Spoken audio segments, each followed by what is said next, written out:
Bueno, vamos a hacer el control del examen de orgánica parte 2. Vamos a arrancar con el punto 1 que dice, se produce el agregado de un halógeno a la molécula de ácido butanoico, marque lo correcto.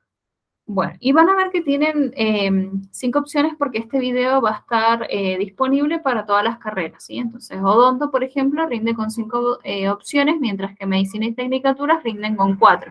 Pero bueno, ustedes no se enfoquen en la letra que está correcta, sino más bien en la respuesta completa, ¿sí? Bueno, entonces hay una opción que dice la halogenación de ácidos orgánicos no modifica su acidez. Bueno, ahí ya sabemos que está incorrecto, ¿sí? Porque la halogenación sí va a afectar a la acidez, puede ser más o menos ácido un compuesto dependiendo de en qué carbono se encuentre ese halógeno y la cantidad de halógenos que tengamos sustituidos y además el tipo de halógeno que tengamos, ¿sí? No es lo mismo que tengamos flúor, que yodo, que bromo. Entonces, todo eso va a influir en la acidez del compuesto. El B dice, mientras más alejado se produzca la halogenación del grupo carboxilo, más ácido será el compuesto. No, al revés, ¿sí? Al contrario. C, es indistinta la posición del halógeno en la modificación de la acidez del compuesto. Eso ya dijimos que no, o sea, está relacionado con la B, ¿sí? No es indistinta, sino que realmente afecta la acidez, pero lo afecta de manera contraria a la B, ¿sí? Mientras más cerca se produzca la halogenación del grupo carboxilo, más ácido será el compuesto, ¿sí? Así tendría que ser la correcta. Después me dice D, si la halogenación se produce en el carbono alfa, aumenta la acidez del compuesto, por supuesto, porque recuerden que el carbono alfa era el carbono 2, ¿sí? En la nomenclatura común se utilizaban letras griegas y bueno, alfa justo era el 2. El 1 no lleva ninguna letra griega porque justamente el carbono 1 es el que lleva el grupo carboxílico. Y bueno, la otra opción dice la halogenación de un ácido es una reacción de adición, ¿sí? No, es una reacción de sustitución. Porque en lugar de un hidrógeno vamos a colocar un halógeno. Bueno, entonces ahí ya estarían todas justificadas. Vamos al punto 2. El punto 2 me dice un compuesto A de 3 carbonos se oxida suavemente produciendo B. Este compuesto es un buen agente reductor y se oxida C. Luego se produce la deshidratación de C, sabiendo que cada 2 moles de C se obtiene un producto, como producto un mol de una sustancia D. En un último paso, este compuesto D reacciona con amoníaco generando 2 productos orgánicos E y F. ¿Sí? Bueno, entonces, a ver, vamos a ver paso por paso y de paso también las opciones. ¿Sí? Recuerden que en orgánica siempre tienen que ir descartando las opciones porque es la forma más fácil de poder resolverlo. Entonces dice un compuesto A de 3 carbonos. Bueno, a ver, acá me dice que A es el 2-propanol. Está bien, tiene 3 carbonos. Y me dice que se oxida suavemente produciendo B. ¿Sí? Entonces A va a ser un alcohol, supongamos que es como dice acá, el 2-propanol, y me da B, que si se oxida un alcohol secundario, ¿sí? Porque en el caso de ser 2-propanol, si este llegara a oxidarse, B sería una acetona, ¿sí? Este compuesto es un buen agente reductor y bueno, y ahí ya estamos mal porque las cetonas no son agentes reductores, ¿sí? Y se oxida C. O sea que la acetona, ¿sí? No se puede seguir oxidando. Acuérdense que eso lo vemos muchas veces. Entonces, un alcohol secundario se oxida acetona y listo, y ahí quedó. En cambio, si A fuera un alcohol primario, como en realidad lo es, ¿sí? Ahí se va a oxidar a B, que va a ser un aldehído, que obviamente si A es el 1-propanol, B va a ser el propanal, entonces se va a oxidar el aldehído y luego ese aldehído sí va a ser un buen agente reductor que se va a oxidar a un ácido carboxílico, que obviamente si tiene 3 carbonos va a ser un ácido propanoico. ¿Sí? Ese propanal se oxida a ácido carboxílico que va a ser ácido propanoico. Entonces fíjense que en el B me dice B es el éter. No, ahí ya está mal porque B es un aldehído. Así que descartada, fíjense, o sea, ya estamos descartando vamos a hacerlo con esto. No, con otro color mejor así no se confunde. Entonces esta, chao, tachada. Esta, chao también, ¿sí? Después, bueno, me queda que C es el ácido valérico, ¿no? El ácido valérico tiene 5 carbonos. Acá me está hablando de que tiene 3 carbonos, ¿sí?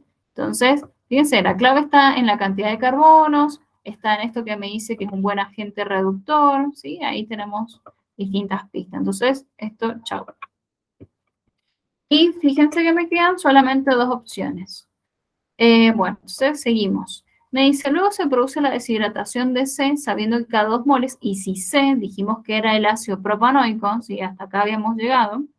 Entonces, si C es el ácido propanoico, recuerden que por reacción de dos ácidos carboxílicos, en este caso por dos ácidos propanoicos y la deshidratación, se va a producir un anhidrio. O sea, fíjense, ahora les hago los ácidos como para que quede un poco más claro. Entonces tenemos.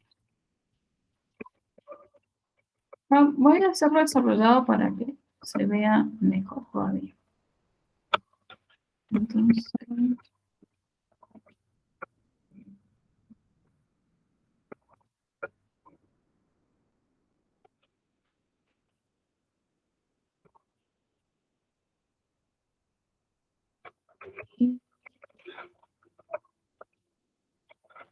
Entonces, así tendríamos los dos ácidos propanoicos, ¿sí? Emparentados. ¿Y qué es lo que va a ocurrir? Una deshidratación. Entonces, se puede ir el oxidrilo de cualquiera de los dos, pero se va a ir sí o sí un oxidrilo y un hidrógeno. Es indistinto de quién sea. Y bueno, entonces acá vamos a copiar esto.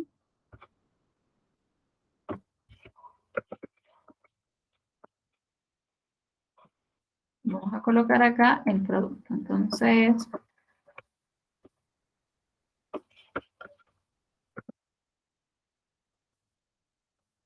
vamos a sacar el hidrógeno de este, el oxidrilo de este y listo. ¿Sí? Y ahí juntamos estos dos y formamos un anhidrio. Fíjense que es un anhidrio simétrico porque tiene la misma cantidad de carbonos de ambos lados. ¿Sí? A ver, ahí. Y obviamente la molécula de agua.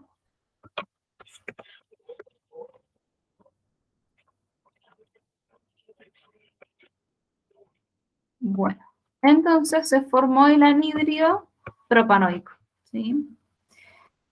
Por ende, acá me dice el ácido butanoico, no, tampoco, y además también lo podríamos haber descartado de una, o sea, si no hubieran sabido que era un anhidrio lo que se formaba, y acuérdense que acá me está diciendo que yo tenía 3 carbonos, ¿sí? Y que si reaccionaron, o sea, tengo 3 carbonos de A, la misma cantidad de carbonos lo tiene B y la misma lo tiene C, ¿sí? Entonces, sí, estoy haciendo reaccionar dos compuestos C, ¿sí? 2 moles de C, a través de una deshidratación, y 3 más 3 son 6. Yo sé que va a tener 6 carbonos, no va a tener 4, ¿sí? Entonces, D es imposible que sea un but. Así que esto ya queda tachado por la cantidad de carbonos también. Y dice, en el último paso, este compuesto D reacciona con amoníaco generando dos productos orgánicos que son E y F. Y bueno, acá en realidad nos dice solamente la E, que nos da la opción de la propanamida. Y bueno, no nos queda otra que esa, marcarla como correcta. Y además, si yo realmente hiciera la reacción, ¿sí? Acá tenemos el anhidrio propanoico, más amoníaco. Acuérdense que yo del amoníaco, ¿sí? Separaba un protón, o sea, primero la ruptura de la molécula va a ser acá, ¿sí? Entre el carbonilo y el oxígeno. Es indistinto de qué lado sea también acá, porque es un anhidrio simétrico, entonces no importa si corto ahí o del otro lado. Y lo importante es acordarse que del amoníaco, vieron que el amoníaco tiene 3 hidrógenos. Bueno, entonces, de acá,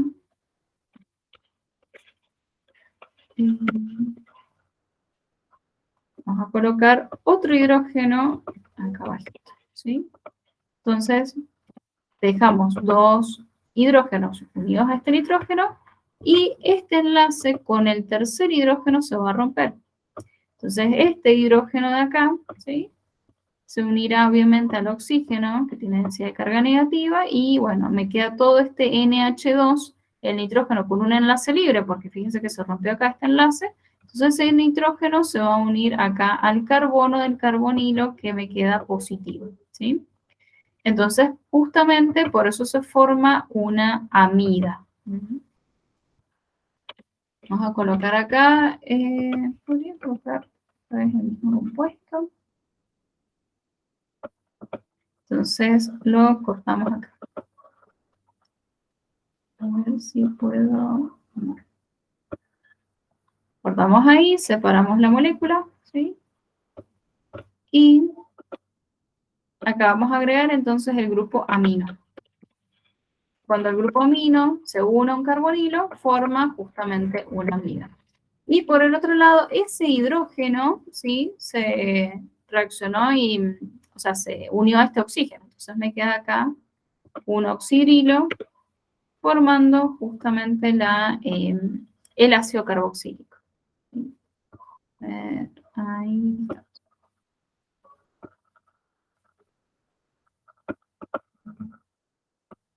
Y bueno, listo. Me quedarían las reacciones hechas. Obviamente no es necesario que ustedes hagan las reacciones, ¿sí? Simplemente cancelando, ¿no? Cancelando todas las opciones ya llegan a ese resultado. Pero bueno, igual les hago las reacciones por si las dudas no se acordan. Vamos al punto 3. El punto 3 dice, si se hace reaccionar trietilamina con ácido nítrico, ¿qué producto obtenemos? Bueno, primero, si es trietilamina, es una amina terciaria. Entonces, ya colocamos acá el nitrógeno en el medio. Y hay que colocar 3 etilos, ¿sí? Entonces vamos acá, el primer etil, unido a este nitrógeno. Después otro más acá. Y después otro más acá.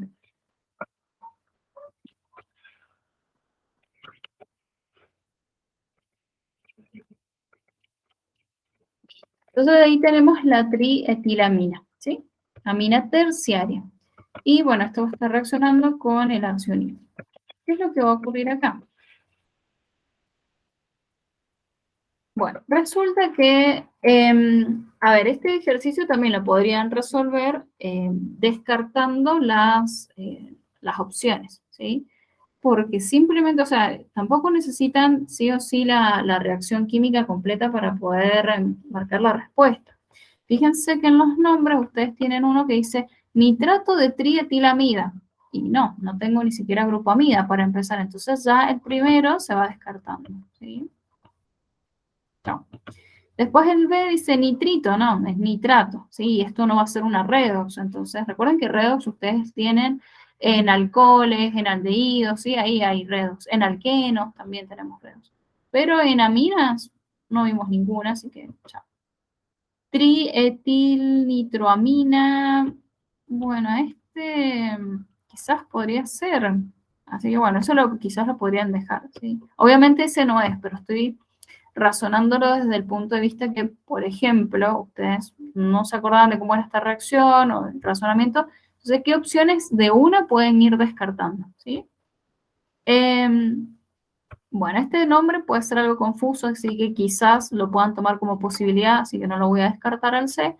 El D dice, bueno, nitrato de trietilamonio y nitroso trietilamina. Bueno, ya el nitroso quedaría descartado porque recuerden que los nitrosos derivados se obtienen a partir de reacciones con el ácido nitroso y además la amina terciaria no reacciona con el ácido nitroso, entonces ya queda descartada. ¿Sí?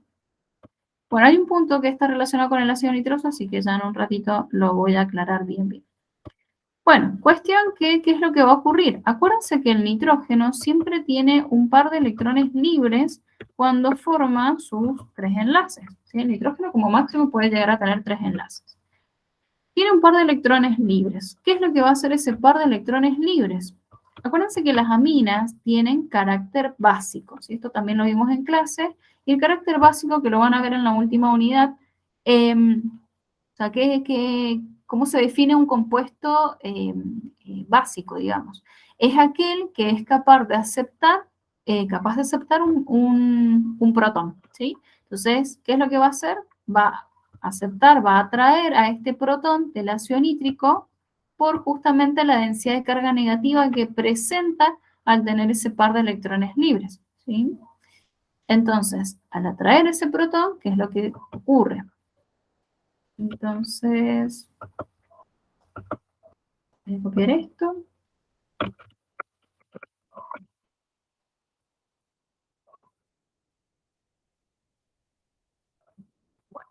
Entonces, ¿qué es lo que va a ocurrir?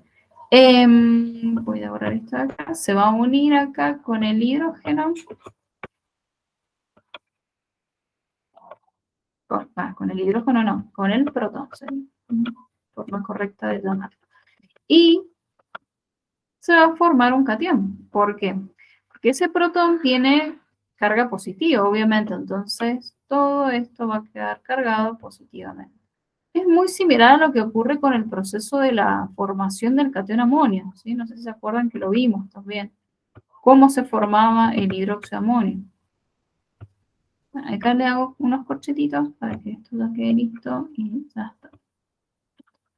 Entonces, ese sería el catión. Y, obviamente, si yo separe un protón del ácido, me va a quedar el anión, que sería el nitrato, ¿sí? Que va a tener carga -3, -1, perdón. Y el 3 del oxígeno acá, ¿sí? -1 porque obviamente perdió una carguita positiva, entonces le queda una carga negativa. ¿Cómo se llama este compuesto? Bueno, justamente vieron que el amonio es NH4+, ¿sí? Entonces es nitrógeno, hidrógeno 4 positivo. Entonces este nitrógeno cuando llega a tener sus 4 enlaces, ¿sí? Automáticamente se le coloca una carguita positiva. Entonces es un catión muy similar al catión amonio, ¿sí? Pero se llama trietilamonio. ¿Y por qué? Porque tiene 3 etilos, ¿sí? Perdón, acá hice 3 carbonos, sí, son 2. Ahora lo corrijo así. Ahí está. Y acá la veo.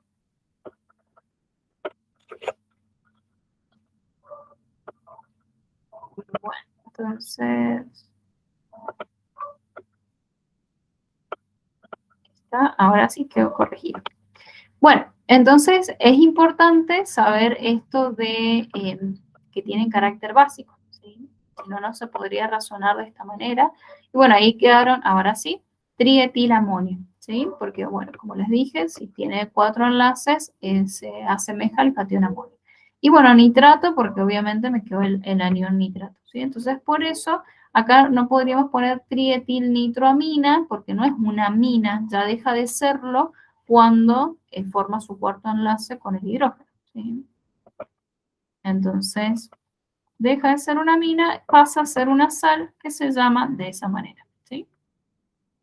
Bueno, eso sería el 3, vamos al 4. El 4 está relacionado con la parte 1 de orgánica. Dice, utilizando la síntesis de Williamson, se colocó a reaccionar bromuro de metilo y fenóxido de sodio. ¿Qué compuesto orgánico tenemos? O sea, si ya saben, si ya han estudiado las reacciones, sabrán que la síntesis de Williamson está relacionada con la obtención de éteres.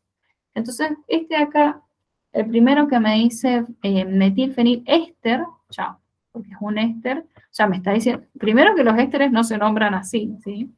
Y segundo, que si es un éster, lo descartamos porque esta es obtención de éteres, ¿sí? No sé si recién dije ésteres, siempre tengo problemas con esos dos, pero es de éteres, ¿sí? Sin la S. Entonces, éster, chao, quedó descartado. Después en el B dice benzoato de metilo, esa también es una forma de nombrar a los ésteres, ¿sí? Benzoato de metilo, entonces también queda descartado, ¿no? Es un éster. Bueno, acá también, bueno, básicamente todas me decían éster, así que fíjense que ni siquiera necesité plantear la reacción porque ya descarté todas y ya me quedé con la respuesta correcta, ¿sí? Entonces, o de última, ya me podría haber ido a esa y listo, ¿sí? En lugar de descartar las otras, porque todos decían ésteres, la única que decía éter era esta. Pasa que los éteres se pueden llamar de 3 maneras diferentes, entonces por las dudas tienen que tener mucho cuidado con esto de la nomenclatura. Fíjense que vamos a hacer la reacción, obviamente, para que quede un poco más claro. Entonces me dice bromuro de metilo. ¿Okay? Metilo, acuérdense que es esto, bromuro, estaría. Bromuro de metilo y fenóxido de sodio. Bueno, fenóxido de sodio,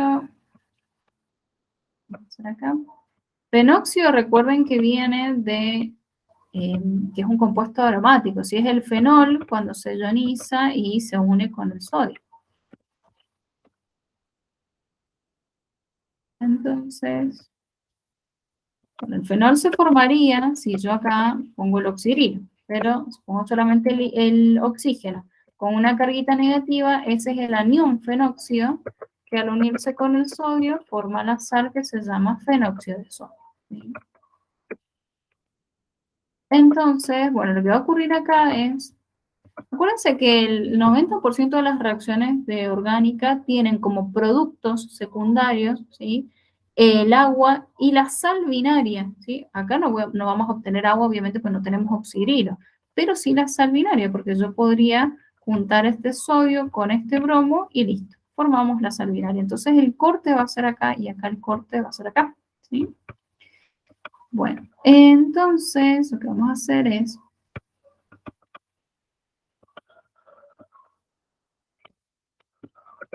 voy a copiar esto. Ahí está. Lo que va a ocurrir es como un desplazamiento, ¿sí? O sea, este sodio de acá lo vamos a mover para acá, ¿sí? Donde está el metilo. Y este metilo para donde estaba el sodio. Entonces queda acá. Vamos a hacer la unión del otro lado.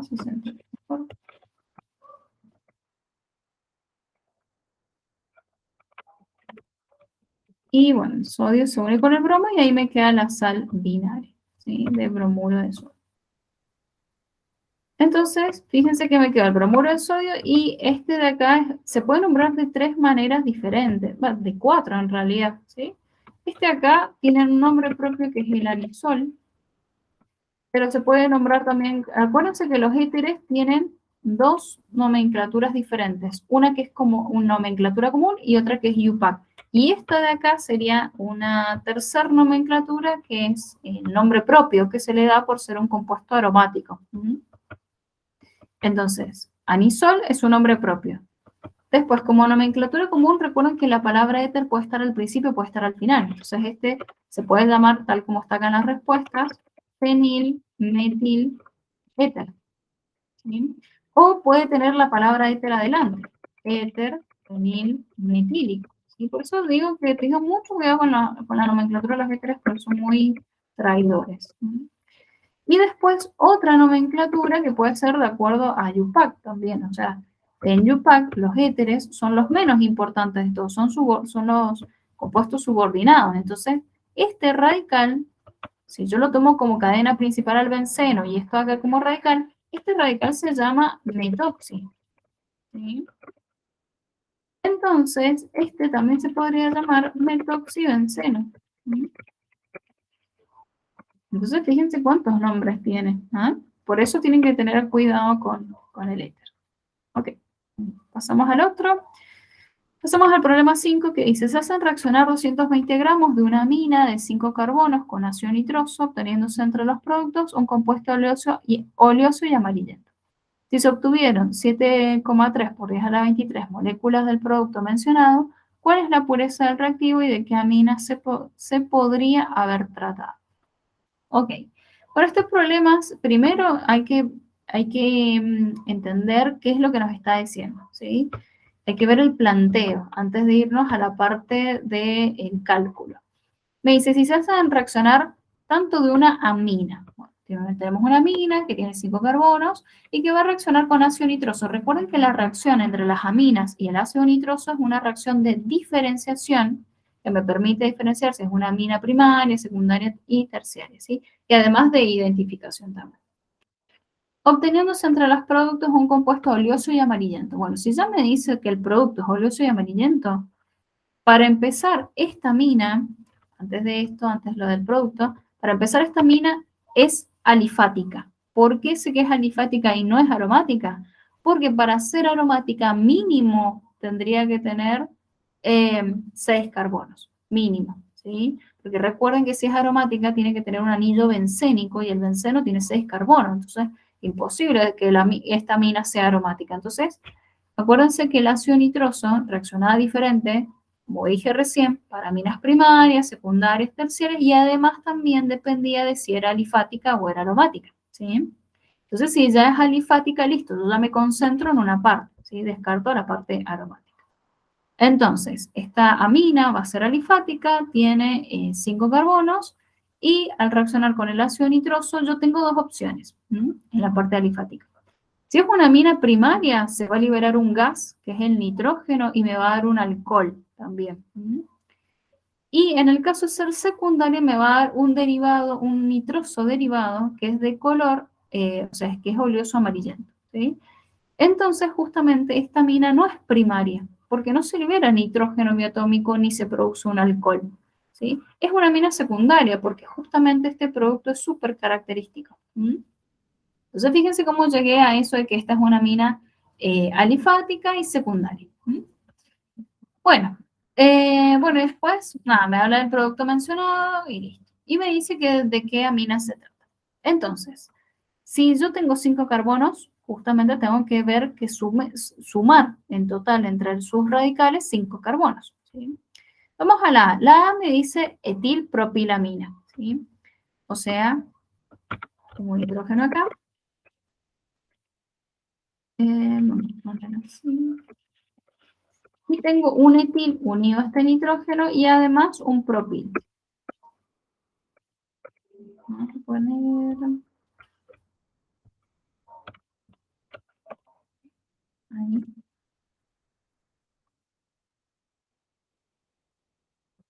Y ahora falta hacer el propil. Vamos a hacerlo para abajo.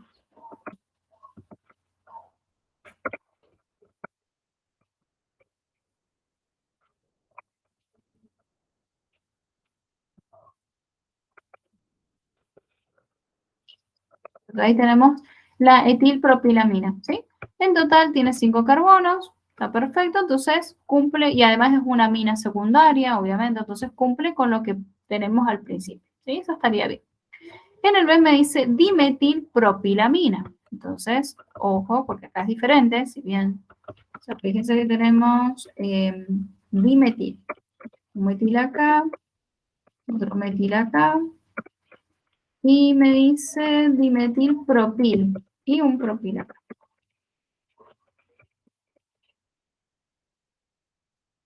Entonces, esta mina no es secundaria, es una mina terciaria, ¿sí? Y yo ni siquiera podría considerar las terciarias porque recuerden que no reaccionan con el ácido nitroso, ¿sí? Siempre las terciarias no me dan ningún producto. Bueno, por lo tanto, el B queda descartado porque es terciaria y las terciarias no pueden reaccionar. Después la C me dice etilpropilamida, bueno, ya sabemos que amida no es, porque si fuera una amida, recuerden que la reacción de las amidas con ácido nitroso me da un ácido carboxílico, ¿sí? Libera nitrógeno biatómico y además me da un ácido carboxílico. Entonces, acá no me está dando un ácido carboxílico, me da un compuesto oleoso amarillento, así que chao. Y después el D dice metanoato de trimetilamonio. Bueno, esto no, definitivamente no es, o sea, me está diciendo qué es lo que puede ser acá esta mina. Bueno, tiene que ser una mina, ¿sí? No una sal, o sea, no puede ser amonio. Así que descartado ya por el nombre, metil oxibutilamina, no porque directamente, o sea, no, o esta mina no tendría ningún compuesto, ningún sustituyente. ¿Sí? Así que esto, o sea, esa parte del el oxígeno no estaría acá. Y además, fíjense que me dice metiloxibutilamina. Entonces, o sea, tenemos dos radicales y uno de ellos es con un éter, digamos, ¿sí? Es un radical éter, entonces no podría ser este compuesto. Así que tampoco era necesario hacer la reacción química, fíjense que simplemente con la nomenclatura ya descartaban todo y llegaban a la respuesta correcta. De todas maneras, como ya les dije, vamos a hacer la reacción completa igual. ¿Sí? Acá les voy a poner el nombre de este compuesto, las dudas. Dimetilpropilamina. Bueno, entonces acá tenemos la amina secundaria que va a reaccionar con el ácido nitroso. Que recuerden que el ácido nitroso nosotros lo colocamos como su estructura de Lewis, ¿sí?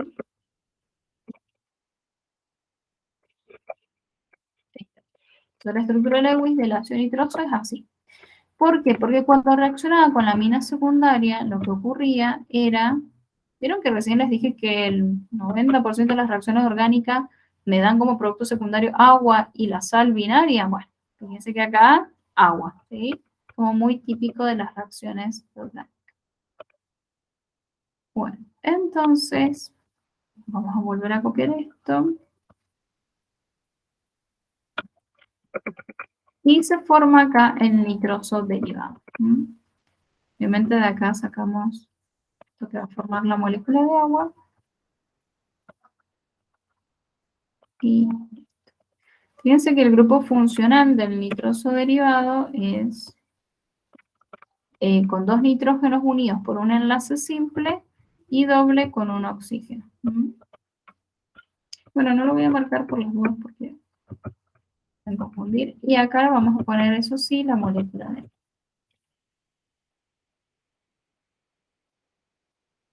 Bueno, entonces me dice, vamos a la parte estequiométrica ahora. La reacción. Me dice, se hacen reaccionar 220 gramos de una mina. Ok. Ponerlo acá. De una mina. De 5 carbonos con ácido nitroso, obteniéndose entre los productos un compuesto oleoso amarillento. Si se obtuvieron acá 7,3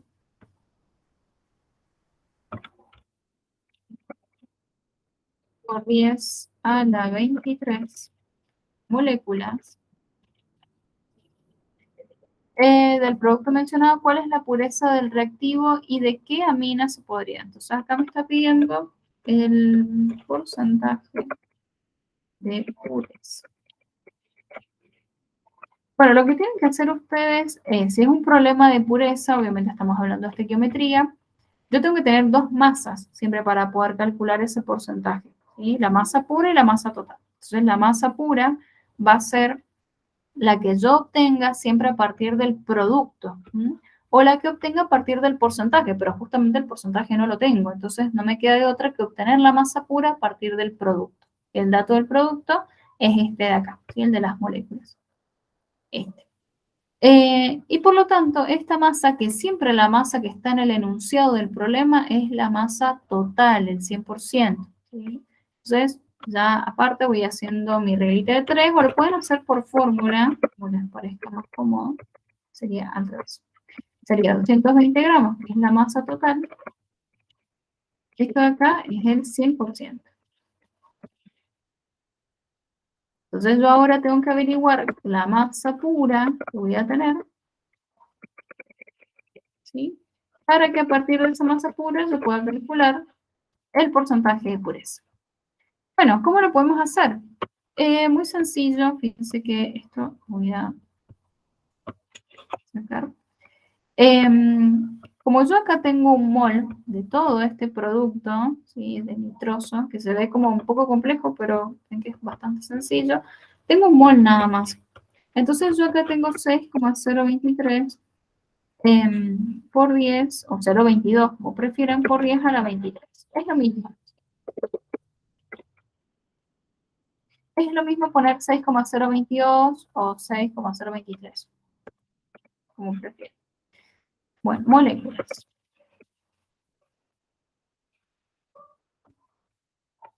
Entonces, y por otra parte, del lado de los reactivos, yo necesito calcular masa, ¿sí? Pero la pureza siempre se trabaja con masa.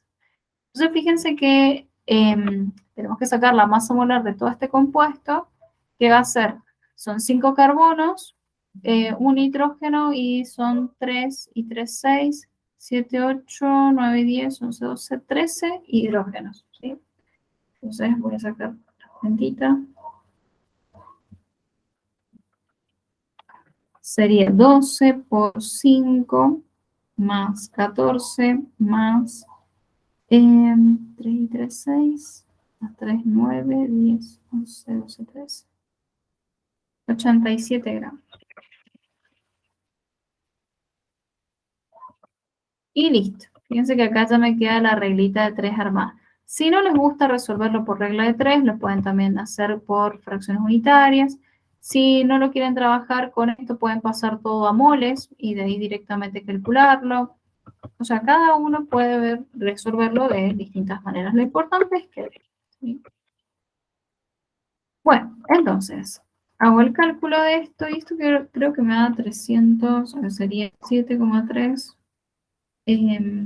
por 10 a la 23 por 87 dividido 6,022 por 10 a la 23. Me da 105,46.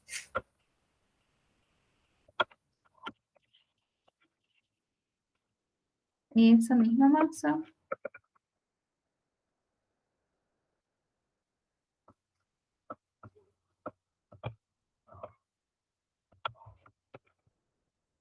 la coloco acá. Listo. Y ahora sí calculo el porcentaje que, bueno, obviamente nos va a dar el 48% de pureza, ¿sí? Creo que da 47,9, pero redondeando sería 48.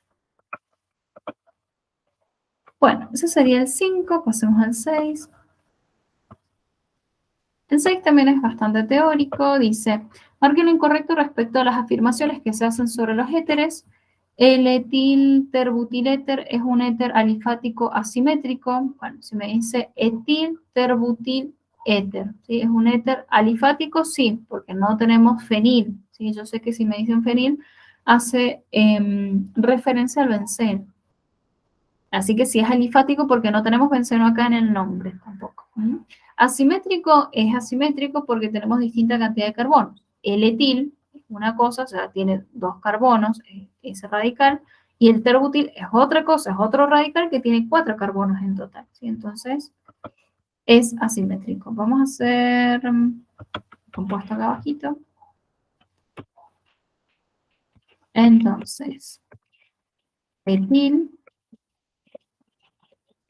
sería así. Y después me dice terbutil éter. Entonces, y el terbutil, recuerden, ter significa terciario, entonces este carbono va a estar unido a otros 3 carbonos. Voy a hacer más abajo el compuesto.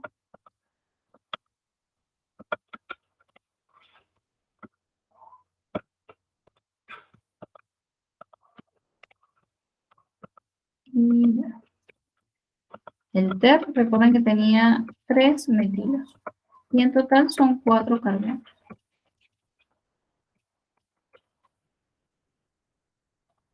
¿Sí? Entonces fíjense que cumple con lo que dice la. Hay que marcar lo incorrecto. B. Otro nombre posible para el éter del punto A sería 2-etoxi-2-metilpropano. Acuérdense que yo les dije que tenemos dos tipos de nomenclatura, común y YUPAC. Y dentro de la común, ¿sí? Teníamos dos maneras de llamarlo, pero en la YUPAC lo nombrábamos como radical. Entonces mi cadena principal siempre, o sea, si ustedes se van a la tabla de prioridades, van a ver que los alcanos están justamente al final de esa tablita, ¿sí? Acuérdense que la tabla de prioridades arranca de abajo para arriba, entonces son los primeros en realidad los alcanos. Pero aparte tienen otra tabla de los compuestos subordinados, y ahí están los éteres, como les dije recién, ¿sí? Entonces, la principal, la cadena principal acá, va a ser la de los alcanos, que sería la de 3 átomos de carbono, ¿sí? O sea, esta de acá es mi cadena principal, ¿sí? Por lo tanto, yo de acá tengo carbono 1. La tomé así de manera vertical porque parece mucho más cómodo. Tengo 1, 2 y 3, ¿sí? Entonces, justamente en el carbono 2 tengo este radical que va a ser un radical etoxi y tengo este otro radical que es un radical metil, ¿sí? Entonces, está bien que se llame 2-etoxi, 2-metilpropano. Que van a ser radicales de un alcano que es más importante que un éter. Bueno, por otra parte tenemos al C que dice no forma puente de hidrógeno entre ellos, por lo que presentan punto de visión inferior al alcohol de peso molecular semejante. Exacto, ¿sí? O sea, no se forman puentes de hidrógenos entre los éteres porque el oxígeno del éter está entre carbonos, no tiene un hidrógeno, ¿sí? Como en el caso de los oxidrilos de los alcoholes. Entonces no pueden formar puente de hidrógeno, ¿sí? Entre ellos, ojo, que es buena la aclaración porque sí lo podrían hacer con el agua, ¿sí? Pero entre ellos no. Entonces, tienen un punto de visor muy bajo que inclusive se asemeja al del alcano. Inclusive puede llegar a ser un poco más bajo que el del alcano. Así que es correcto. El D dice el enlace carbono-oxígeno del éter es muy fácil de romper, por lo que se trata de un compuesto muy reactivo. Y no, no son compuestos reactivos, ¿sí? Los alcanos y los éteres son los menos reactivos de todos. Y bueno, los éteres en general son poco reactivos, por eso se los utiliza como solventes. O sea, los éteres es verdad que son poco reactivos y que se los utiliza como solventes no polares. Entonces, lo único incorrecto sería esa opción. Vamos al 7. En el 7 me dice nombrar. Bueno, acá es bastante sencillo en la parte de nombrar. Fíjense que lo mismo como les dije antes, la clave está en ir descartando las opciones. Entonces, primero digo, a ver, ¿cuál es el grupo funcional más importante? Y el grupo funcional más importante tenemos oxidrilo y tenemos cetona. Entonces, de los dos va a ser la cetona. Por lo tanto, mi compuesto tiene que terminar en ona. Así que ya esta opción la descarto, la que termina en ol, y la que termina en al. ¿Sí? Porque la que termina en ol va a ser un alcohol y la que termina en al, un aldehído. ¿Sí? Así que ya descartadas. Me quedo con las onas. Y después, acuérdense que siempre los radicales tienen que estar en orden alfabético. Entonces, ya voy descartando la A. ¿Por qué? Porque empieza con la M de metil, el primer radical. Entonces, está mal eso. ¿Sí? Así que me queda la B. ¿Sí? Entonces, esa sería la respuesta correcta. Fíjense que qué sencillo que se hace cuando vamos descartando las opciones. 8. En el 8 dice, si realizamos una síntesis Wurtz, ¿cuántos sodios se necesitará para obtener 200 gramos de etano, sabiendo que el sodio utilizado tiene 15% de impurezas? Bueno, entonces la síntesis de Wurtz, acuérdense que era un método de obtención de alcanos, que se caracterizaba por tener yodo, ¿sí? Dice, ¿cuántos sodios se necesitará para obtener etano? Bueno, y justamente uno de los reactivos era el sodio. Entonces el sodio me va a permitir a mí obtener un etano. Etano obviamente tiene 2 átomos de carbono. Bueno, entonces hay que completar esta reacción. ¿Sí? Para poder completarla, recuérdense que la síntesis de Wurtz se caracterizaba por obtener alcanos simétricos.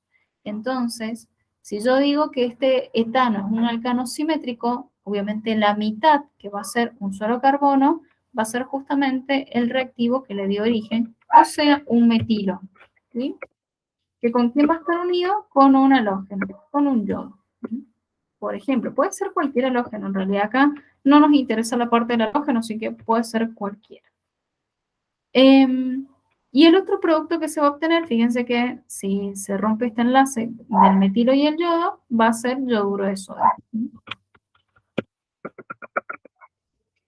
Bueno, ¿qué es lo que va a ocurrir? Fíjense que hay que balancear esta reacción porque yo acá tengo 2 carbonos y acá tengo 1. Y obviamente tengo que tener 2 moles, porque si no nunca se podría formar el alcano simétrico. Tengo que tener 2 yodos también, así que acá adelante y por ende 2 sodios también. Y listo. Ahora sí, colocamos datos, dato de la reacción, dato del problema. Bueno, entonces, me dice cuántos sodios, o sea, me está pidiendo la masa del sodio, se necesitará para obtener 200 gramos de etano. Entonces, 200 gramos de etano, sabiendo que el sodio utilizado obtiene 15% de impurezas. O sea que 85% va a ser de pureza. Siempre trabajemos con la pureza, porque la impureza también lo pueden trabajar con eso, pero es como un poco más complicado, se pueden llegar a confundir y a cometer errores. Bueno, entonces, ¿qué es lo que tenemos que hacer acá? Si ya me está hablando de pureza, como yo les dije recién, tenemos que tener siempre 2 masas, una masa pura y la otra es una masa total. La masa total, recuerden que siempre es la que me da el enunciado del problema. Ahora, de este reactivo no tengo ningún dato, ¿sí? De masa. Ok, O sea, no tenemos el dato de masa del reactivo y tampoco, o sea, que no tenemos la masa total y tampoco tenemos su masa pura. Pero la podemos calcular, como les dije antes, a partir del porcentaje de pureza, que acá no lo podríamos hacer porque no tengo la masa total, o a partir del dato del producto, y que justamente eso es lo que vamos a hacer acá, ¿sí? Entonces, siempre que me den un dato del producto y se trate de pureza, ese dato del producto a mí me va a dar la masa pura. Entonces, tenemos 200 gramos de este producto, que su masa molar sería 12,24, o sea, 12 por 2, 24, y acá sería 3 y 3, 6, o sea, 30 gramos. Bueno, entonces yo tengo 30 gramos de este producto y de sodio tengo 46, porque sería 23 de sodio por 2, 46 gramos. Y listo, ya tenemos lista la reglita de 3 para poder calcular la masa pura. ¿Sí? Entonces, yo hago las reglitas de 3 acá, pero cualquiera lo puede hacer por separado, obviamente. ¿Sí? Bueno, entonces sería 200 por 46 dividido 30. Esto me da 307, sería, para redondear. Bueno, que esta de acá, vuelvo a repetir, es la masa pura, ¿sí? Entonces, vamos a hacer acá el costadito, aquí calcular la masa total, ¿sí? Entonces, yo ya sé que el 85% de pureza representa los 307 gramos. ¿Sí? Masa pura. Y el 100% no lo sabemos. No sabemos de cuánta masa se trata, pero sabemos que va a ser la masa total.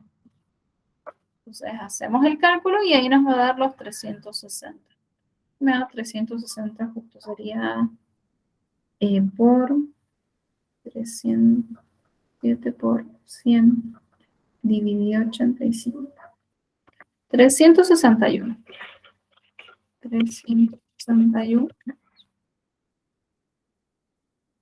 Entonces, eso de ahí sería el problema 8. Vamos al 9. El 9 es muy teórico también. Me dice la sustancia, tanto que tiene 2 carbonos, 4 hidrógenos y un oxígeno, reacciona con hidróxido de cobre 2 y sulfato de sodio y da como resultado ácido acético más otros productos. Marque lo correcto. Entonces, en el A me dice que este compuesto es una acetona y que la reacción es de Tollens. Ojo que de acá ya, cuando me dice Tollens, ya está mal, porque acá dice hidróxido de cobre 2. El hidróxido cúprico es un reactivo que se utiliza en Fehling, no en Tollens. Entonces esta ya queda descartadísima. Bueno, después, en el B me dice que este compuesto es un aldehído y que la reacción es una oxidorreducción y da como resultado alcohol etílico. Y no, porque yo ya estoy viendo que este grupito funcional es un grupo ácido, ¿sí? No es un grupo alcohol. Entonces, queda descartada por eso. Después me dice que ese compuesto es un alcohol insaturado, o sea, insaturado quiere decir que tiene dobles o triples enlaces, ¿sí? Sobre todo dobles. Entonces, es un alcohol que tiene doble enlace, por ejemplo. Me dice la reacción es de Fehling y etcétera. Bueno, ya cuando arrancó diciéndome que es un alcohol insaturado, no, porque, o sea, si bien hemos visto alcoholes insaturados, que son los enoles, eso lo vimos como en tautomería, ¿sí? O lo vimos en el método de en la adición de agua a alquinos, que es una propiedad química, o sino también en los métodos de obtención de aldehídos y cetones. ¿Sí? Entonces, no lo vimos acá con Fehling, no tiene nada que ver. Así que también descartadísimo. Recuerden que Fehling y Tollens, los que van a reaccionar con ellos son aldehídos y cetonas, ¿sí? Y de ahí vemos si da el producto o no, pero esos son los que van a reaccionar. Entonces, que el reactivo sea un alcohol, ya está mal. O sea, por más que no fuera insaturado, ya estaba mal porque decía alcohol.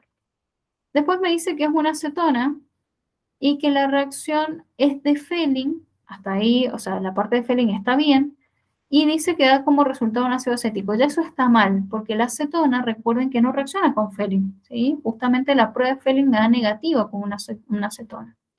Entonces, y acuérdense que la acetona no se sigue oxidando a ácido, así que también queda descartada. Por último, el compuesto es un aldehído, las reacciones de Fehling y da como resultado ácido acético. El 10 dice, el compuesto A reacciona con un oxidante débil y da como resultado un compuesto B, que reduce a este complejo de diaminoplato. Y da como resultado un compuesto que precipita en el fondo del tubo de ensayo. El compuesto A también puede reaccionar con permanganato de potasio y dar un ácido. Se tiene una muestra de 70 gramos de la siguiente descomposición. Entonces, primero me dice que el compuesto A reacciona con un oxidante débil y que da como resultado un compuesto B que reduce y ya me nombra a Tollens, ¿sí? O sea, ya me muestra el reactivo Tollens. Si me dice que el compuesto B es capaz de reaccionar con Tollens, entonces lo que está ocurriendo es lo siguiente. A, ¿sí?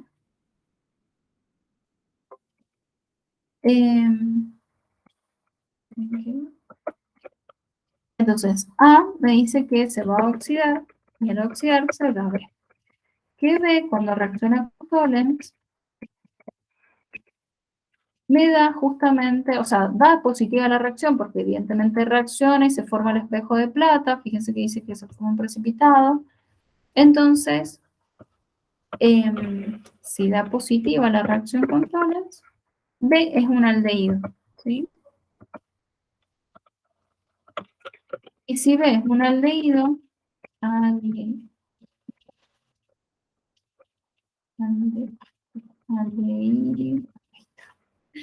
Entonces, si B es un aldehído, ¿sí? Fíjense que A tiene que justamente haberse oxidado. ¿Sí? Entonces, y A tiene que ser un alcohol que se oxidó a B.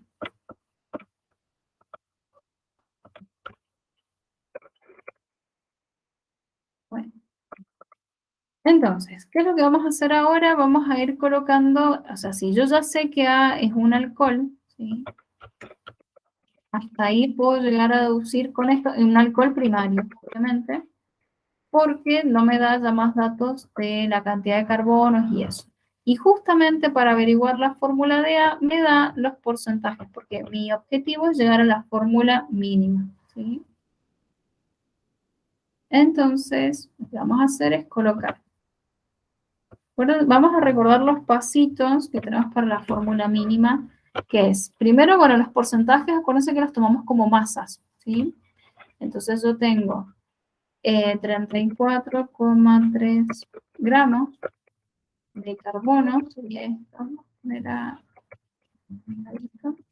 después tenemos 22,8 gramos de oxígeno y después tenemos 8,6 gramos de hidrógeno. Bueno, el primer paso que había que hacer para la fórmula mínima era calcular el número de moles, ¿sí? Entonces, vamos a separarlos un poquito más. Ahí está. Acuérdense que la fórmula del número de moles es, el número de moles es igual a la masa, que ya la tenemos, dividida la masa molar, ¿sí? Que en este caso sería de cada átomo, ¿sí? El peso atómico, que acá sería 12 gramos por mol, en el caso del carbono.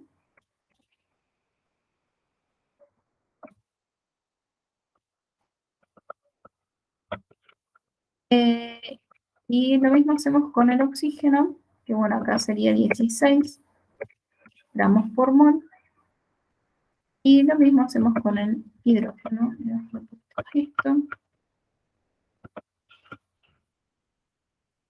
que sería 1 gramo por mol. ¿Sí? Ojo que acá no es 32 en el oxígeno y no es 2 en el hidrógeno, ¿sí? Están monoatómicos, así que es 1 y 16.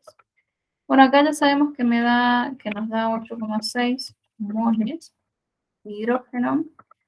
Acá sería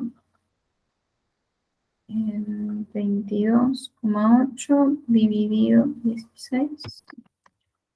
1,425 moles. Después, primero sería 34,3 dividido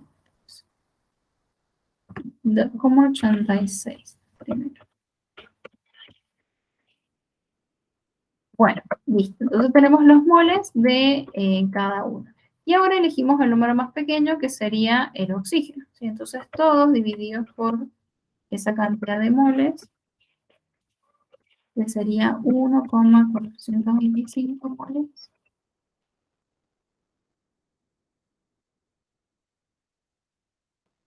Y obviamente se simplifica las unidades, ¿sí? Entonces lo mismo hacemos acá y lo mismo hacemos acá.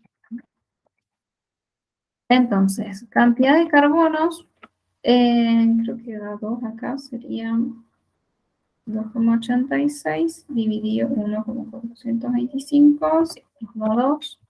Acá obviamente da 1 y acá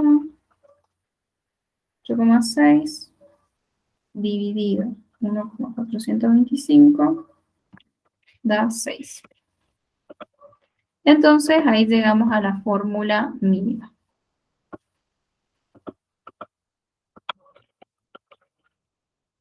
La fórmula mínima es carbono 2, hidrógeno 6 y oxígeno.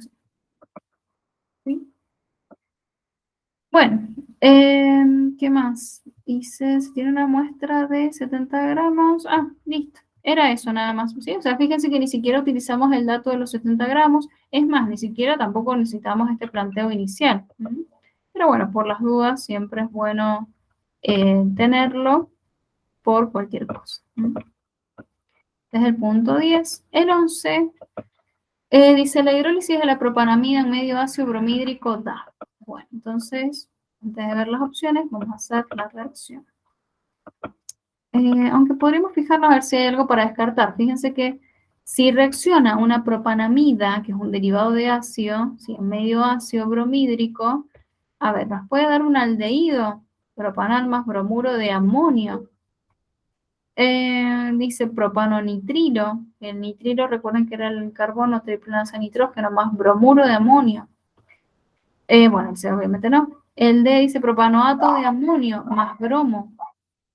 Y después el E-propanal más bromo más amoníaco. Entonces, para empezar, me dice que si tengo una propanamida, vamos a hacer abajito, tengo obviamente 3 carbonos.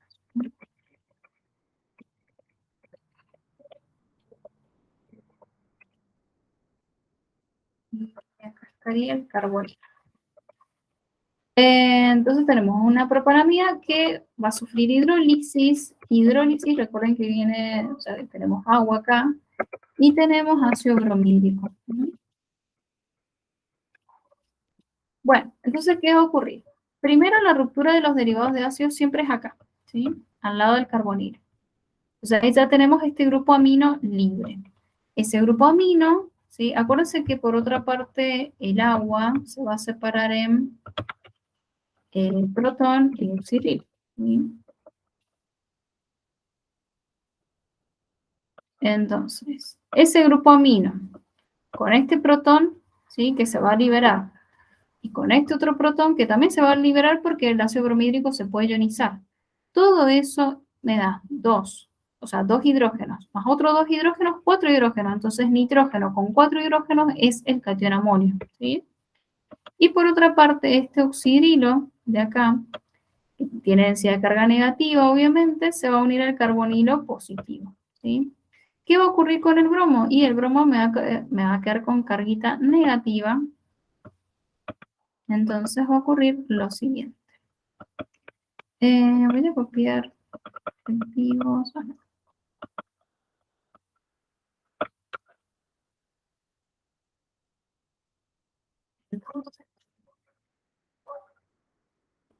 Les dije, vamos a sacar esto de acá.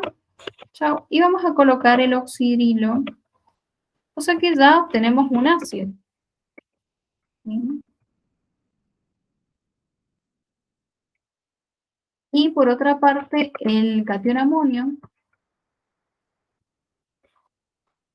porque bueno, ese grupo amino, como les dije, se unió a 2 hidrógenos más, entonces quedó el catión amonio, que se va a unir con el anión bromuro, ¿sí? Y se va a formar una sal. Entonces, por eso la respuesta correcta es la C, ácido propanoico más bromuro de amonio, ¿sí? Bueno, Y después, por otra parte, vamos acá al 12. Me dice, ¿cuántos moles de alcohol metílico se necesitan para producir 45 gramos de etanoato de metilo si se sabe que el rendimiento de la reacción es del 70%? Bueno, este es un problema de estequiometría, rendimiento. ¿Sí? ¿Qué es lo que vamos a hacer? Me dice, ¿cuántos moles de alcohol metílico? Bueno, metil, ¿sí? Alcohol, pues ahí me queda el metanol o alcohol metílico. Me dice, se necesitan para producir etanoato de metilo, eso es un éster, o sea que esto va a reaccionar con un ácido, ¿sí? Voy a dejar espacio para el ácido. Que si me dice etanoato de metilo, me está hablando de esto. El etanoato es un anión, es el anión carboxilato, que está formado por dos carbonos. O sea, este grupito de acá, así solito, eso sería etanoato, ¿sí? Porque si yo acá le agrego un hidrógeno, sería el ácido etanoico. Pero si le saco ese hidrógeno, lo ionizo, para que acá le quede para que quede un anión, entonces queda etanoato, el anión etanoato, ¿sí? De etanoico, ico pasó a toda la terminación. Y se va a unir al metilo, ¿sí? Entonces acá tengo un carbono. Bueno, entonces por eso les digo que este alcohol va a reaccionar con con el ácido etanoico, ¿sí? Para poder justamente formar ese éster. Y para poder formar el éster, se tiene que ir el hidrógeno del alcohol, o el oxidrilo del alcohol y el hidrógeno del ácido, o al revés, sí es lo mismo. Lo importante es que obtenemos también agua. Bueno, dato de la reacción y dato del...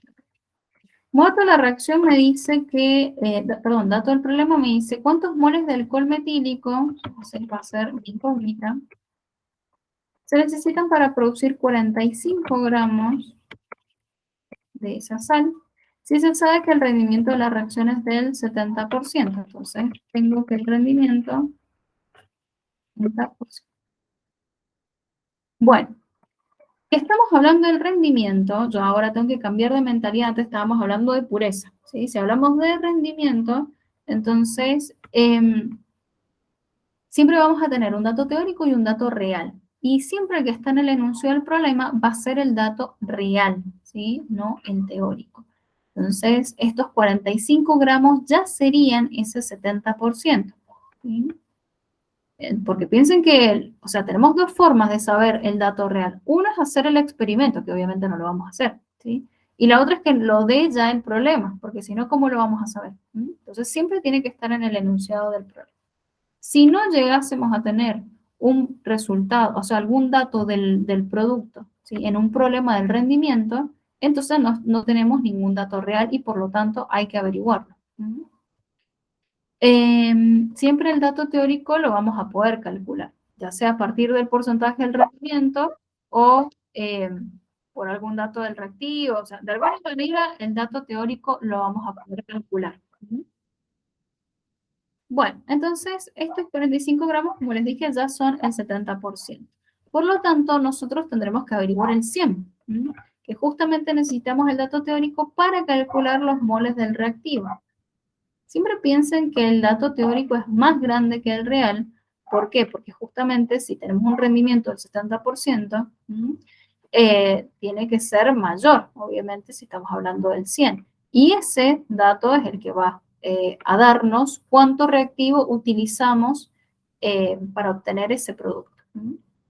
Entonces, bueno, acá sería, vamos a hacer la reglita de 3 y el 70% del rendimiento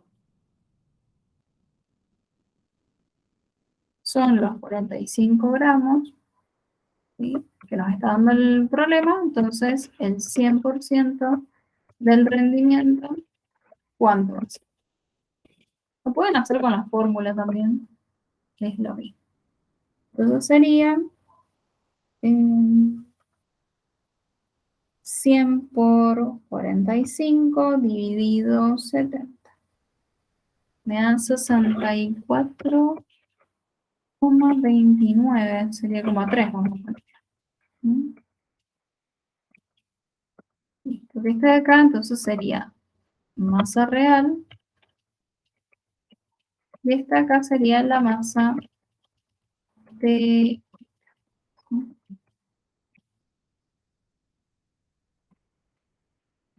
Vamos a poner por acá. Entonces esta, o mejor del otro lado así queda un poquito más ordenado. Entonces este dato es lo que nos va a importar para hacer la regla de 3 y calcular los moles justamente del reactivo, ¿sí? Entonces vamos a ver esto. Bueno, por lo tanto voy a sacar la masa molar de este éster, que son 3 carbonos, 12 por 3, más 16 por 2, los oxígenos, más 6 de los hidrógenos, 74 gramos. Y acá yo tengo un mol de este reactivo. Entonces, mol, o sea, 74 gramos de este producto fueron obtenidos por un mol del alcohol. Entonces, 64,3 gramos por cuántos moles. Hacemos esa reglita de 3. Sería directamente 64,3 dividido 74. Y esto nos da 0,87 moles. Bueno, eso sería el 12. Vamos al 13. En el 13, espérame un ratito.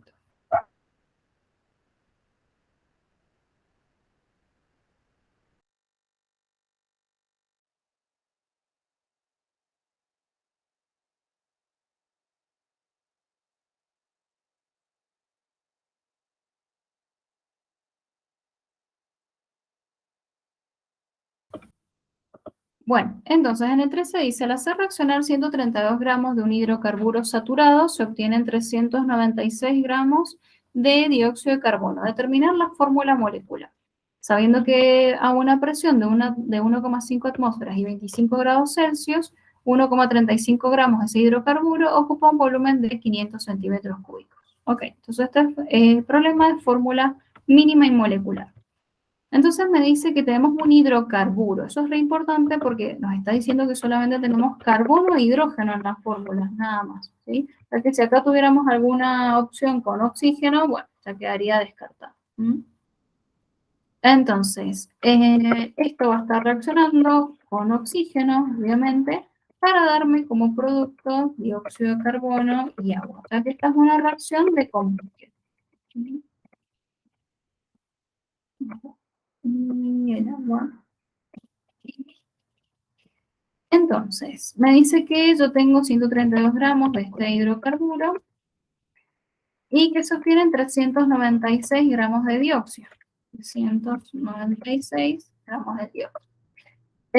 Bueno, y después me dan un montón de datos de presión, de 1,5 atmósferas, de 25 grados Celsius, que eso ya lo podríamos pasar a Kelvin, que sería más 273, 298 Kelvin.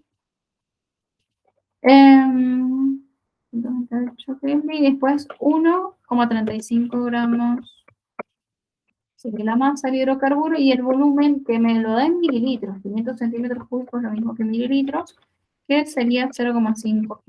¿Sí? Entonces ahí ya tenemos todas las unidades convertidas. ¿Para qué nos darán todo esto? Porque con todo esto nosotros tenemos que calcular la masa molar. ¿Sí? Y para calcularlo de una manera más directa, lo que podrían hacer es utilizar la fórmula del gas ideal, pero modificada. ¿Cómo se modificaba esa formulita? Acuérdense que ustedes tenían P por B igual a N por T. La masa molar, ¿de dónde va a salir? Del número de moles. ¿Sí? Acuérdense que el número de moles yo lo podía reemplazar por su fórmula, que es masa. La fórmula del número de moles es masa dividido la masa molar. ¿Sí? Entonces, fíjense que ahí obtenemos la fórmula del gas ideal modificada. Y yo quiero calcular masa molar y esto tendrá que pasar para el otro lado. O sea, tenemos que despejarlo. Entonces, pasar presión y volumen dividido. ¿Sí? Bueno, y de ahí hacemos el cálculo. Entonces sería 1,35 gramos. El R 0,082 atmósferas litro sobre Kelvin mol. La temperatura, que es 298 Kelvin. Y bueno, todo esto va a estar dividido por la presión, que sería 1,5 atmósferas y 0,5 litros.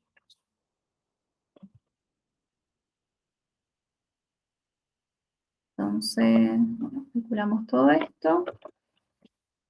Y la masa molar me va a dar, sería 1,35 por 0,082 por 298 dividido 1,5 por 0,5. Todo esto me da 44 gramos por mol. Fíjense que acá se pueden cancelar las unidades, ¿sí? Atmósferas con atmósferas se cancela. Bueno, después litros con litros, ¿sí? Kelvin también. Todo esto se va a cancelar. Litros también y Kelvin. ¿Sí? Entonces, por eso me queda gramos por mol. ¿No? Bueno, una vez que tengo eso, vamos a los pasos. ¿Qué pasos había que seguir? Acuérdense el machetito. Bueno, lo primero que teníamos que hacer es calcular la masa que tenemos dentro del dióxido de carbono, porque por la ley de la conservación de la masa que tenemos dentro del dióxido de carbono va a ser la misma que tenemos dentro del hidrocarburo. ¿Sí? Yo esa masa no la podría sacar directamente. Acuérdense que la masa molar del dióxido de carbono, se la pueden calcular, que es 44 gramos, y yo en esos 44 gramos de dióxido de carbono tengo solamente 12 gramos de carbono. ¿Sí? Tenemos una reglita de 3. Entonces, en 396 gramos del dióxido, ¿cuánta masa de carbono tendremos? Entonces sería 396 por 12 dividido 44. Eso me da 108 gramos de carbono.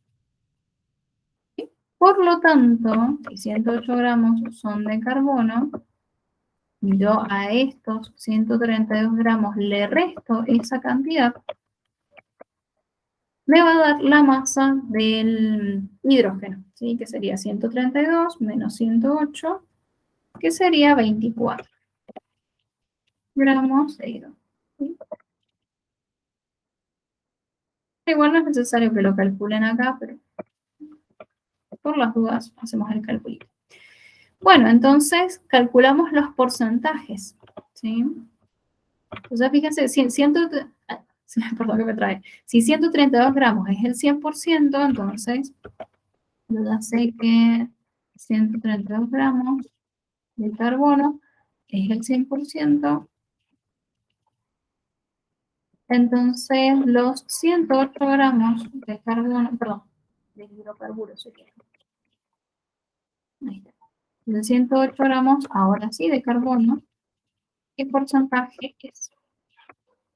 Entonces sería 108 por 100 dividido 132. Esto me da 81,88. Sería 81,88% de carbono, ¿sí?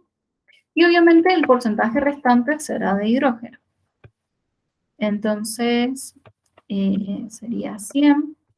Y por eso les dije que la resta la podían hacer después. Sería el 100% menos 81,82%.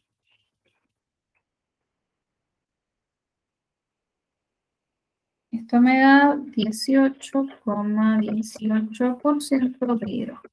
¿Sí? Y una vez que tienen los porcentajes, hacemos como hicimos anteriormente.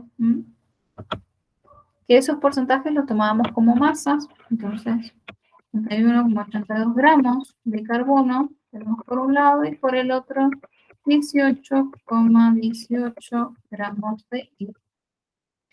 Y recuerden que el primer paso era calcular los moles. Entonces, número de moles es igual a la masa, dividido la masa molar, y la masa molar es 12 gramos por mol. Entonces, ahí tenemos uno. Y lo mismo hacemos para el hidrógeno. Obviamente vamos a cambiar su masa molar, que es de 1 gramo por mol. Bueno, acá nos daría 81,82 dividido 12, 6,82. ¿Sí? De carbono. Y acá serían 18,18 moles de hidrógeno. Después elegimos el número más pequeño, que sería 6,82.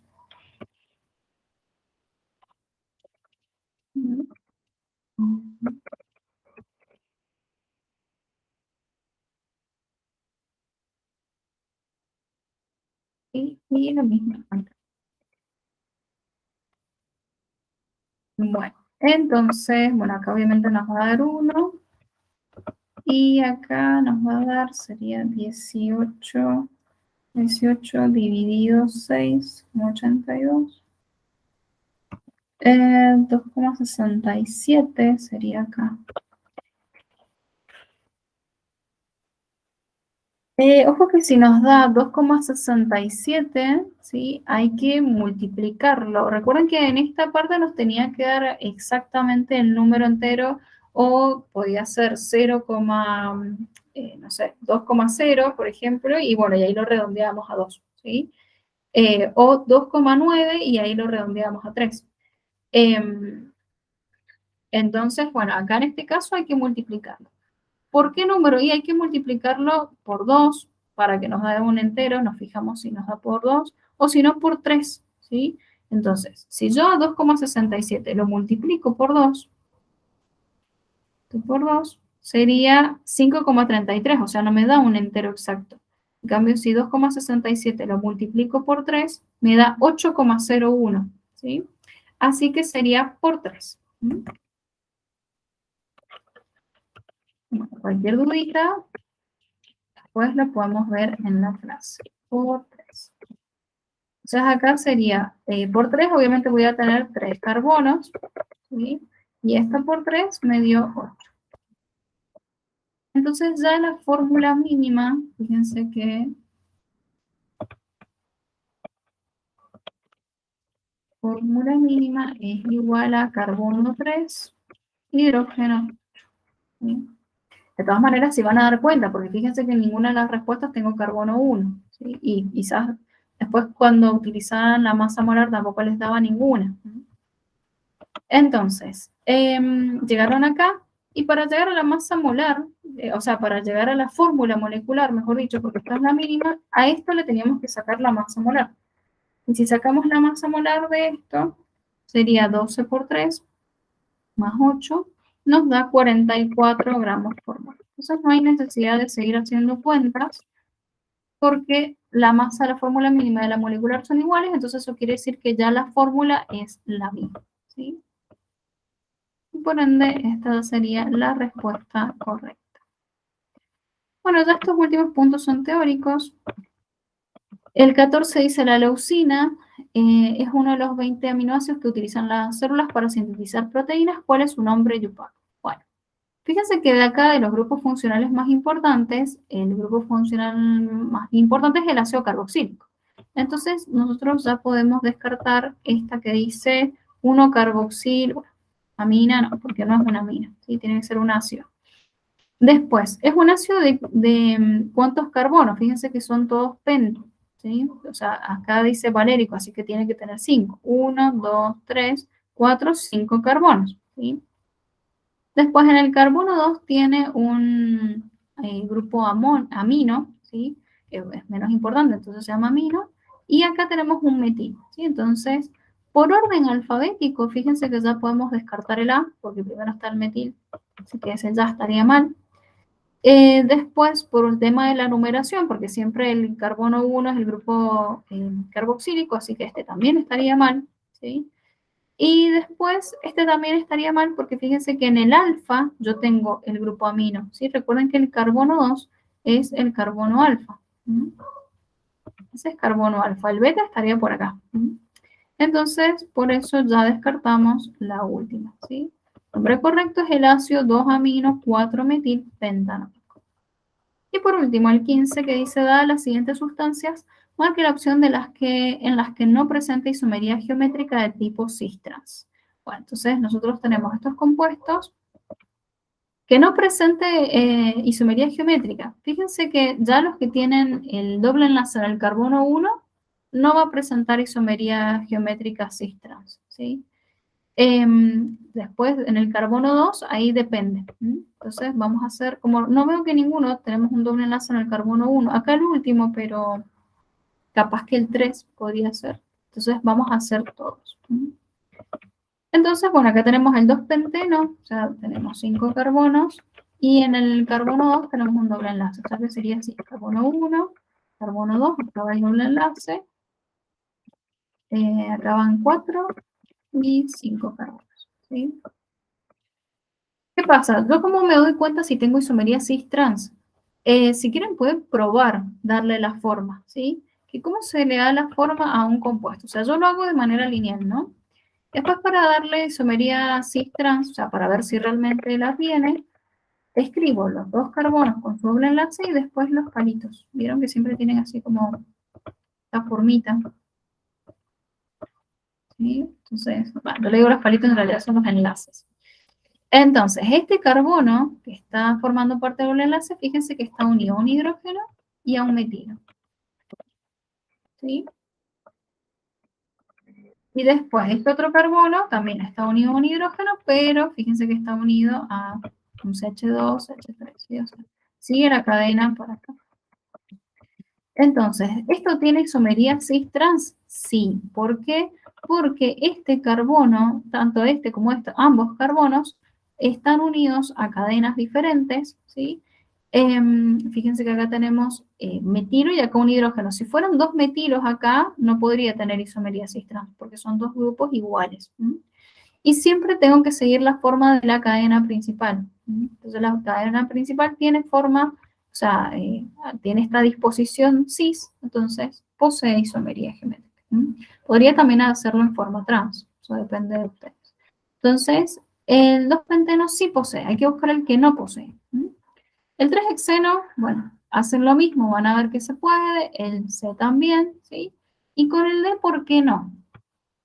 Para no hacerla tan larga, directamente me voy a ir al D, que de forma lineal quedaría así. O sea, primero es un buteno, dos butenos, ya que en el carbono 2 también tenemos un doble enlace, sería 3, 4. Entonces tenemos ahí los 4 carbonos. Me dice que tengo en el carbono 2, me dice 2-metil, ¿sí? Entonces en el carbono 2 tengo metil. Y después en el carbono 3 tengo un bromo.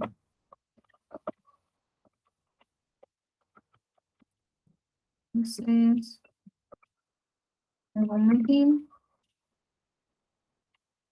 Y acá tengo un bromo, ¿sí?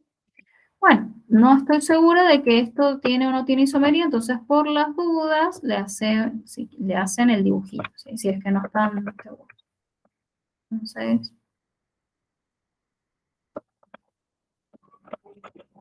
bueno, ¿qué es lo que vamos a colocar? Como les dije, fíjense, este carbono de acá está unido a un metil y a otro metil. ¿Qué pasó acá entonces? Tenemos dos metilos. Ahí y ahí. Y después, el otro carbono, el doble enlace, tiene un bromo y tiene un metil.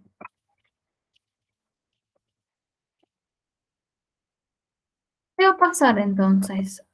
Como les dije, cuando uno de los dos carbonos tiene dos grupos iguales, o sea, no podemos definir que tiene isomería cis o trans, porque ¿cuál tomo yo para darle la forma? ¿Sí? O sea, mi cadena principal podría ser esta de acá, ¿sí? Esa podría ser mi cadena principal. Podría ser esta de acá porque tengo la misma cantidad de carbonos, ¿sí? Y de radicales y todo. Entonces, si no hay digamos, una cadena principal definida y única, no podemos decir que es cis-trans. Si son dos, como si tienen las dos opciones al mismo tiempo, no tiene isomería. ¿Se entiende? Entonces, por eso el D es la que no presenta isomería geométrica. Bueno, chiques, ya les grabé entonces el control del examen, espero que se puedan entender todos los puntos. Y bueno, cualquier cosita me escriben, ¿sí? Les mando un beso grande, que estén muy bien.